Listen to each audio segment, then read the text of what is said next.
Hello guys, आज हम science का चैप्टर नंबर 1 पढ़ेंगे, chemical reaction and chemical equation.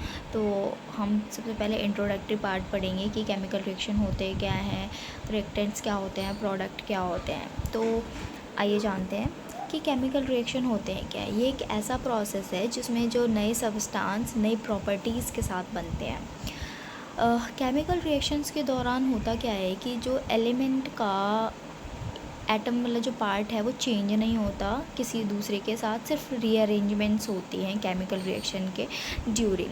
तो रिएक्टेंट क्या होता है कि रिएक्टेंट मतलब जो सब्सटेंस केमिकल रिएक्शन में पार्टिसिपेट करता है। और प्रोडक्ट क्या होता है, जो केमिकल रिएक्शंस में जब केमिकल रिएक्शन होने के बाद जो नए जो सब्सटेंस बनते हैं उनको हम क्या बोलते हैं, प्रोडक्ट बोलते हैं।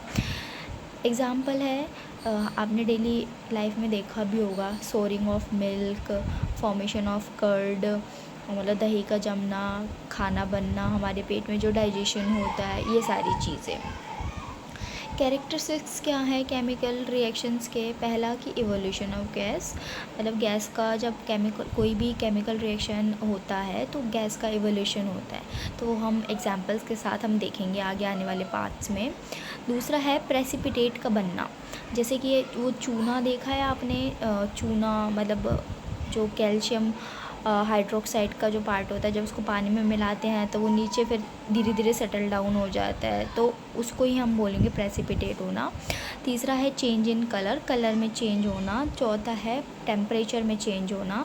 पांचवा है स्टेट में चेंज होना। स्टेट मतलब कि सॉलिड, लिक्विड, गैस, इन सब में चेंज होना। केमिकल इक्वेशन क्या होता है कि ये एक ऐसा मेथड होता है केमिकल रिएक्शन को रिप्रेजेंट करने का, मतलब सिंबल के साथ, फॉर्मूले के साथ, कि जो सब्सटेंस इनमें इन्वॉल्व होते हैं। जैसे कि मैग्नीशियम प्लस ऑक्सीजन, ये मिलके क्या बना, मैग्नीशियम ऑक्साइड बना। तो ये जो मैग्नीशियम और जो ऑक्सीजन है, ये क्या हो गया, हमारा रिएक्टेंट पार्ट। हम इसको ये भी कह सकते हैं जो हमारा लेफ़्ट हैंड साइड में रहता है वो हमारा रिएक्टेंट पार्ट होता है। और उन मैग्नीशियम और ऑक्सीजन को मिलके क्या बना, हमारा मैग्नीशियम ऑक्साइड। तो मैग्नीशियम ऑक्साइड हमारा क्या बन गया, प्रोडक्ट बन गया। क्या हुआ, प्रोडक्ट। और ये जो प्रोडक्ट, इसको हम ये भी कह सकते हैं जो प्रोडक्ट है वो राइट हैंड साइड में रहता है। तो आई होप आपको केमिकल इक्वेशन समझ में आ गया होगा, और रिएक्टेंट भी और प्रोडक्ट भी। नेक्स्ट है कि केमिकल इक्वेशन को लिखने का जो तरीका होता है वो किस तरीके से होता है। यहाँ पे मैंने आपको एग्जाम्पल के थ्रू दे रखा है, आई होप आपको समझ में आया। जैसे कि मैग्नीशियम का जो सिंबल होता है वो Mg होता है। नेक्स्ट ऑक्सीजन का जो सिंबल होता है वो O2 होता है, ठीक है। और मैग्नीशियम, इन दोनों का जो प्रोडक्ट हुआ है वो क्या हुआ, MgO, यानी कि जो मैग्नीशियम ऑक्साइड का जो सिंबल है वो MgO है। नेक्स्ट है कि बैलेंस्ड केमिकल इक्वेशन क्या होता है। बैलेंस्ड केमिकल इक्वेशन वो होता है कि जो रिएक्टेंट पार्ट है और जो प्रोडक्ट पार्ट है कि दोनों में इक्वल नंबर ऑफ एटम्स हों डिफरेंट एलिमेंट्स के। जैसे कि Zn प्लस H2SO4 है, तो Zn यहाँ पे कितना है, LH साइड में 1, हाइड्रोजन कितना है 2, और S कितना है, यानी कि जो सल्फ़र है वो कितना है 1, और ऑक्सीजन कितना है 4। तो हाँ, जब प्रोडक्ट में देखेंगे तो जो ZnSO4 यानी कि जिंक जो हमारा है वो भी 1 है, ठीक है, और सल्फ़र भी यहाँ पे 1 है, ऑक्सीजन भी 4 है, और साथ में हमारा क्या बना, हाइड्रोजन, ये H2 गैस हमारा इवॉल्व हुआ।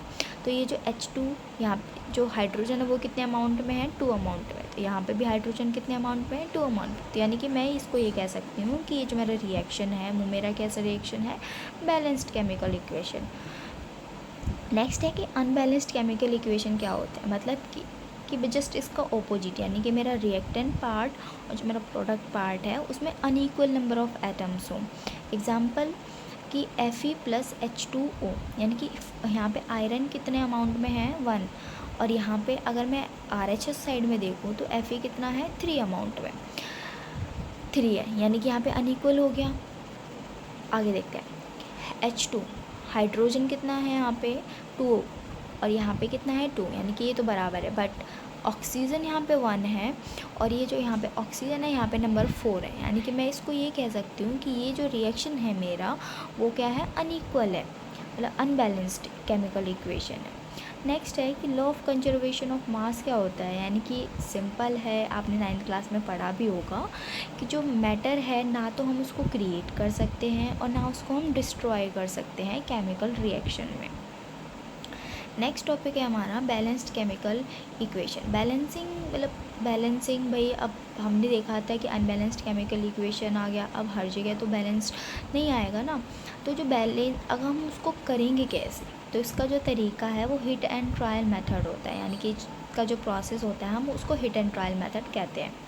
ठीक है, तो पहला स्टेप क्या है कि पहला हमने ये एग्जांपल लिया है कि यानी कि जो कोई भी बॉडी है उसको हम मतलब कोई भी जो इक्वेशन है हमने उसको लिखा और उसको हमने बॉक्सिंग कर दी। ठीक है, बॉक्स बना दिए।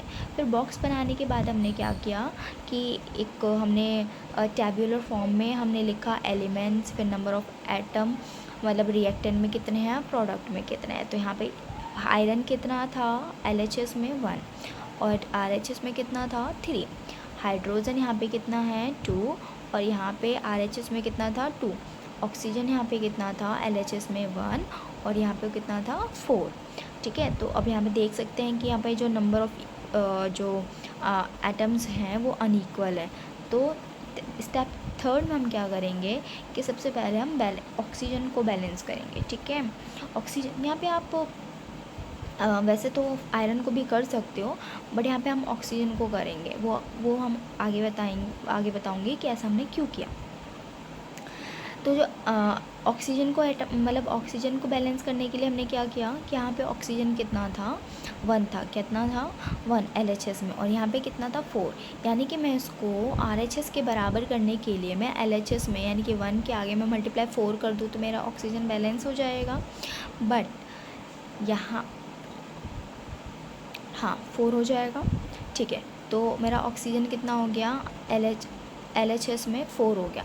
बट यहाँ पे जो हाइड्रोजन था, हाइड्रोजन के आगे भी मल्टीप्लाई हो, मतलब यहाँ पे लिखूँगी तो मेरा हाइड्रोजन के एटम कितने हो जाएंगे 8 हो जाएंगे। कितने हो जाएंगे 8 हो जाएंगे। तो इसीलिए मैं यहाँ पे हाइड्रोजन में क्या करूँगी 4 मल्टीप्लाई कर दूँगी क्योंकि उसे इक्वल करना है। तो यहाँ पे जो नेक्स्ट स्टेप क्या होगा कि मैं हाइड्रोजन को इक्वलाइज़ कर दूँगी, यानी कि यहाँ पे 4 हो जाएगा, 4 2 जा 8 हो जाएगा। ठीक है, तो हमने यहाँ पे 4 से मल्टीप्लाई किया तो यहाँ पे हाइड्रोजन क्या हो जाएगा मेरी इक्वलाइज हो जाएगी, यानी कि मेरा हाइड्रोजन और ऑक्सीजन दोनों इक्वलाइज हो गए। और नेक्स्ट स्टेप में हम किसको इक्वलाइज करेंगे आयरन को, क्योंकि हमारा आयरन ही बच गया है। तो आयरन यहाँ पे मेरा RHS में कितना था 3 था, आयरन कितना था 3 था। तो यानी कि फिर मैं इसको LHS साइड में आयरन के पास मतलब 3 से मल्टीप्लाई कर दूँगी तो मेरा जो आयरन भी क्या हो जाएगा इक्वलाइज हो जाएगा।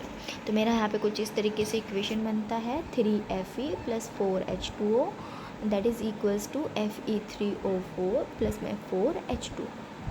तो अब हम देखेंगे कि हमारी जो इक्वेशन है वो क्या हो गई है बैलेंस हो जाएंगे। फिर हम स्टेप नंबर 7 में क्या करेंगे इनके फिज़िकल स्टेट्स के बारे में लिखेंगे। फिज़िकल स्टेट मतलब कि ये सॉलिड है, लिक्विड है या गैस है। ठीक है, तो ये जो Fe था वो मेरा सॉलिड था, H2O जो था मेरा गैस था यहाँ पे। ठीक है, और गैस में थोड़ा वाटर अमाउंट भी इंक्लूड होता है। और Fe3O4 क्या बना मेरा सॉलिड बना और H2 क्या बना हमारा यहाँ पे गैस बना। यहाँ पे आपको याद होगा मैंने स्टार्टिंग में पढ़ाया था कि जो कैरेक्टरिस्टिक था उसमें इवोल्यूशन ऑफ गैस भी था। तो यहाँ पे हम ये इस एग्जांपल से समझ सकते हैं कि गैस केमिकल रिएक्शन में मतलब इवॉल्व होता है। ठीक है, कभी कभी जो क्या कहते हैं जो रिएक्शंस होते हैं जैसे वो टेम्परेचर, प्रेशर, कैटलिस्ट, इन सभी चीज़ों पे क्या करता है डिपेंड करता है। ठीक है, तो यहाँ पे एग्जांपल है कि ये CO यानी कि कार्बन मोनोऑक्साइड जो गैसियस फॉर्म में है, फिर यहाँ पे H2 है जो गैसियस फॉर्म में है। ठीक है, ये जो 340 ATM लिखा हुआ है ये हमारा प्रेशर है, प्रेशर। ठीक है, ये प्रेशर पे भी हमारा कुछ रिएक्शन मतलब डिपेंड करता है। ठीक है, तो ये सब से मिलके क्या बना CH3OH यानी कि मिथेनॉल बन गया। क्या बन गया मिथेनॉल, जो कि लिक्विड फॉर्म में है। ठीक है, एक अल्कोहल फॉर्म में बन गया। फिर आता है 6, मतलब दूसरा एग्जांपल लेते हैं कि 6CO2 जो हमारा एक्वस फॉर्म में है, ठीक है, प्लस में 12H2O, ठीक है, 12H2O जो कि हमारा लिक्विड फॉर्म में है। ये किस फॉर्म में है हमारा? सनलाइट और क्लोरोफिल, मतलब कि मैं यहाँ पे टेम्परेचर का फॉर्म ले लेती हूँ, तो ये मेरा क्या बन गया? ग्लूकोज बन गया, ठीक है, साथ में ऑक्सीजन बन गया और साथ में वाटर बन गया। आई होप यहाँ तक आपको समझ में आया होगा। नेक्स्ट है type of chemical reaction. Chemical reactions मतलब केमिकल रिएक्शन के भाई कुछ ना कुछ तो टाइप्स होते होंगे, तो वो हम उनके बारे में पढ़ेंगे, ठीक है।